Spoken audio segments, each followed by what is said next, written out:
Demonstrations will continue after a fired Minneapolis police officer was convicted of George Floyd's murder. Now this morning we do hear more from Floyd's girlfriend, Courtney Ross. Last year, George Floyd's daughter, Gianna, said her father would change the world, and Floyd's girlfriend says he already has. For 3 years, she says they shared their dreams, fears, laughs, and tears. And this morning, she says she did feel alone in her loss until she visited the spot where he died in Minneapolis, which is now called George Floyd Square. I remember as we started to walk and I started to look down the sides of the streets and people were holding up signs with his name on it and chanting his name. And I thought, what is this real?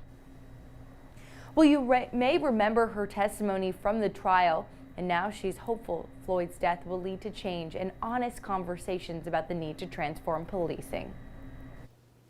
It's time to dig in and make radical changes in the system so we don't continue those actions. Of course, all other big news, Floyd's family attending the funeral processions for Daunte Wright. And of course, we had exclusive sound of what happened during that latest event. Well, this is a fraternity that I didn't ask to be in. And unfortunately, you have a lot of families, they need counseling. They need somebody to get out and speak for them. We, of course, are hearing from Philonise Floyd, George Floyd's brother, in response to Wright's shooting. Of course, Wright was shot and killed by a police officer during a traffic stop in nearby Brooklyn Center, Minnesota.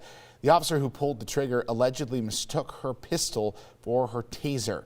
Mourners could be seen at a wake for the 20-year-old yesterday ahead of his funeral today.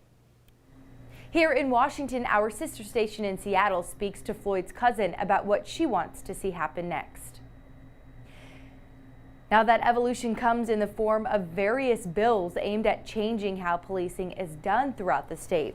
3 bills have already made their way through the legislature and are waiting for Governor Inslee's signature.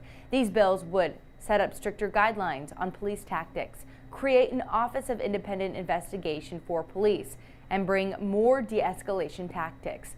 Floyd's cousin Shayla Zarman and other advocates say actions like this are just the beginning.